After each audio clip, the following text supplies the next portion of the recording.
Buenos días, tardes, noches, ¿cómo están? Una vez más, Democracia y yo, aquí con mucho gusto, saludándoles y pues platicando en un capítulo más de Ciencia Ciudadana. A lo largo de todos los capítulos hemos dejado muy claro, o hemos querido dejar claro, que México tiene un grave problema de crecimiento de la pobreza. Este se ha ido agravando cada vez más. Un mayor número de desempleados pues dan origen a este crecimiento de la pobreza. Y fundamentalmente, aparte del desempleo, pues una inequidad en la distribución del ingreso es la materia prima de esta creciente pobreza, es lo que la genera. Y la solución, también lo hemos dicho, nos corresponde a nosotros los ciudadanos, porque no parece que el gobierno tenga una idea clara de qué es lo que está pasando. Es más, nunca los he oído mencionar en la administración del presidente Calderón ni en la de Fox.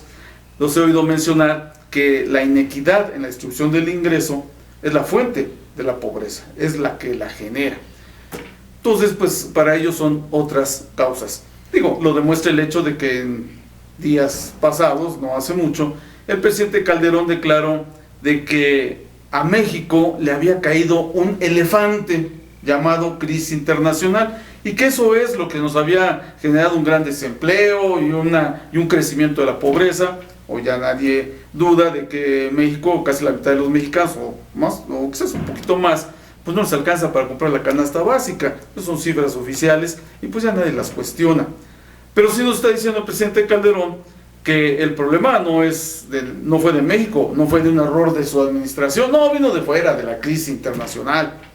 Y yo creo que eso, pues la verdad, es equivocado. ¿De que contribuyó a que se agravara? No, desde luego que sí. Pero desde antes ya traíamos el problema de crecimiento de la pobreza, desde antes del 2008. Y si no, vamos a ver unas gráficas que están presentes en el libro. Los que lo tengan me podrán seguir mejor. Los que no, híjole, le van a sufrir porque está muy chicos los números, no sé si se alcanzan a distinguir. Yo creo que va a estar complicado. A ver, ahí ya está enfocado. Bien, lo que podemos ver en esta gráfica, que se trata del ingreso laboral per cápita, es decir, lo que se gana por su trabajo cada persona, medido por el mismo Coneval. O sea, eso es una medición de ellos, a partir del primer trimestre de 2005, que es la línea que aparece por acá, y cortado, o sea, la fecha más reciente del estudio, el segundo trimestre de 2011, que es la que aparece por acá. No se ve claro, sobre todo la línea de hasta arriba está muy tenue, no la van a alcanzar a ver ahí, pero hay tres líneas. La primera línea son los ingresos en pesos corrientes. Nos dice que para el primer trimestre de 2005, no alcanzan a ver el número, pero eran 1,252 pesos, y para el segundo trimestre de 2011 son 1,408 pesos, creo por ahí dice. Entonces, hablamos de un aumento más o menos de 160 pesos en 6 años, de 2005 a 2011, lo cual es muy poquito. Y si en esos 6 años consideramos que hay inflación, que es la línea del medio, pues todos esos 1,400 y tantos pesos se transforman en 1,040 pesos más o menos, menores a los 1,252 del primer trimestre de 2005.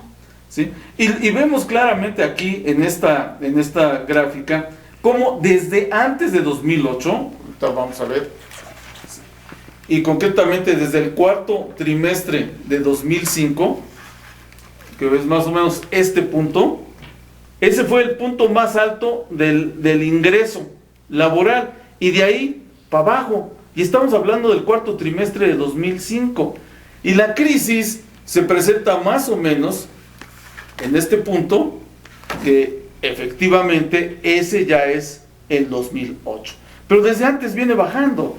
Desde antes viene experimentando un descenso que se agrava con la crisis, pero ya venía en retroceso. La línea de hasta abajo es más grave el caso, es el poder adquisitivo de los trabajadores de la canasta básica, y ahí en lugar de ser los 1,040 pesos que es el resultado de aplicar la inflación a los ingresos, no, ahí nos vamos a 970 pesos si le aplicamos la inflación de la canasta básica. Es decir, más problemas para comprar apenas lo necesario. E igual, desde antes de 2008 ya venía en descenso. Esta gráfica se complementa, déjale ahí, vamos a con esta otra, que es el índice de tendencia laboral de la pobreza, ¿sí? Esto es el ingreso que por hogar reciben los hogares mexicanos, y que nos dice que un índice más alto, es decir, si va para arriba, quiere decir que hay más pobreza. Y observamos lo mismo, las fechas de medición son las mismas, el primer trimestre de 2005 y el segundo trimestre de 2011 por este lado. Y vamos viendo cómo la pobreza va subiendo. Sí, es verdad, otra vez, desde el segundo trimestre de 2008 es cuando se dispara, pero ya antes viene con altibajos que van poquito a poquito haciéndolo subir, ¿sí? Entonces, señor Calderón, las cifras no mienten. La realidad es que desde antes de 2008, aunque fuera un paso mucho más lento, la pobreza ya venía creciendo. La crisis internacional lo único que hizo fue agudizar el problema. Y si nosotros nos vamos a quedar con explicaciones tan sencillas como que pues vino de afuera, bueno, pues entonces no vamos a ir en el camino hacia la solución. Por el contrario, diríamos, bueno, entonces estábamos bien. Pues sí, la pobreza iba aumentando, pero poquito, entonces no hay problema. Entonces sigamos como está ahora, cada quien buscando su propia solución y nadie buscar una solución para el problema nacional, que ese es, el punto que nos ha impedido avanzar. Nosotros cada quien buscamos soluciones por nuestra cuenta. ¿Por qué? Porque a eso nos lleva el sistema, ¿no? El sistema nos dice, este sistema neoliberal, que pues otra vez vamos a citar a la famosa mano invisible que regula las fuerzas del mercado, que lo que necesitamos son ideas creativas que nos den grandes negocios para que podamos salir adelante, pero cada quien, ¿sí? Y entonces, bueno, pues ahí estamos, encerrados en ese círculo, para mí, círculo vicioso, de que cada quien busca su propia solución. Y de la concentración del ingreso en pocas manos, de ahí no hablamos, nadie habla. Y ese es nuestro problema. Señores, no lo busquemos. No hay otra forma de salir de esta crisis que no sea vamos a decir, la más justa distribución del ingreso posible. Es decir, disminuir la inequidad. Nunca va a ser parejo para todos, es una utopía, pero sí que no la inequidad vaya creciendo de tal manera que haya muchísima gente, muy pobre, y poquita gente muy rica. Ese es el punto que tenemos que corregir. Y ya quedamos claros que lo vamos a corregir a través de los impuestos. ¿Por qué a través de los impuestos? Pues es la única vía. ¿Cuál sería la otra vía? Convencer a los ricos de que no deben de ganar tanto y que entonces hagan más fundaciones para ayudar a los pobres, que sean más altruistas y donen más dinero por cada gol que metan los futbolistas. Esa sería la solución, porque eso es lo que han venido haciendo los señores millonarios y las empresas multimillonarias y los grandes monopolios. Que si las fundaciones, que las beneficencias, que las asociaciones, que luchamos por México y que vamos a México, que las manos amigas y codo con codo y brazo con brazo y no sé cuántas cosas y asociaciones hay por ahí, fundaciones, y resultado, la pobreza aumenta. Yo creo que no va por ahí. No podemos estar a la buena disposición de los poseedores de las fortunas para aliviar la pobreza de un montón de mexicanos, simplemente la mayoría. Yo creo que por ahí no va. Necesitamos un sistema que sí, que siga produciendo riqueza, más riqueza, que si los ricos van a ser más ricos todavía, qué bueno, pero que no signifique eso, que sea a costillas de una gran mayoría de pobres. Eso es precisamente de lo que se trata. Entonces tiene que ser a través de los impuestos.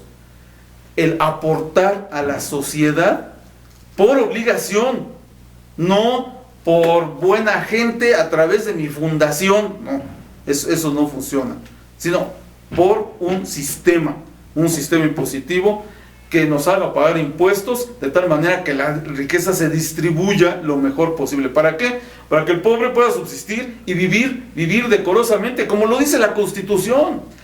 Recordemos, y ya lo dijimos en un capítulo, no es un favor, ¿sí? Tiene que vivir decorosamente porque así está estipulado y porque además es de sentido humano. Entonces, no crean que es un favor que hicieron los legisladores del 17, no, es simplemente sentido humano. ¿O qué hacemos? ¿Nos barremos para abajo de la alfombra a esos que están muriendo de hambre? Como dijimos en algún capítulo anterior, pues como que no, ¿verdad? Entonces, insisto, conclusión, a través de los impuestos.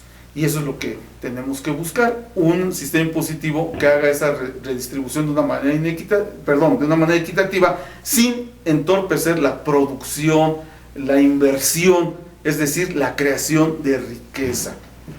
Después de todo, pagar impuestos es un acuerdo nacional. Poníamos el ejemplo del condominio. Nos ponemos de acuerdo para una cuota para que esto funcione, para que esté limpio, para que esté funcionando, para que haya agua. Bueno, así son los impuestos. Es un acuerdo nacional entre todos. ¿Para qué? Para seguir conviviendo como país. Que México siga siendo nuestro.